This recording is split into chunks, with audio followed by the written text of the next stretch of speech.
السلام علیکم نور ہدایت کے پیارے دوستو، میں امید کرتا ہوں کہ آپ سب خیر و عافیت سے ہوں گے۔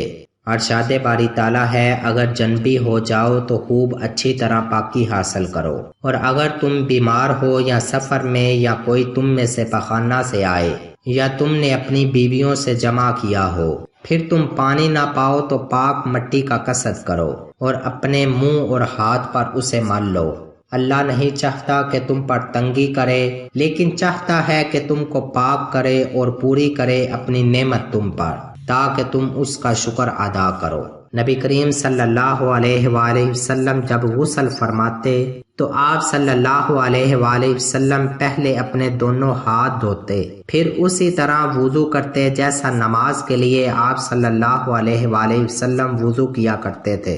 پھر پانی میں اپنی انگلیاں داخل فرماتے اور ان سے بالوں کی جڑوں کا حلال کرتے، پھر اپنے ہاتھوں سے 3 چلو سر پر ڈالتے، پھر تمام بدن پر پانی بہا لیتے۔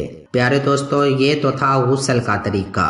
میں امید کرتا ہوں کہ یہ ویڈیو آپ کو پسند آئی ہوگی۔ اگر یہ ویڈیو آپ کو اچھی لگی ہے تو اسے زیادہ سے زیادہ لائک اور شیئر کریں، اور یوٹیوب چینل نور ہدایت کو ضرور سبسکرائب کریں۔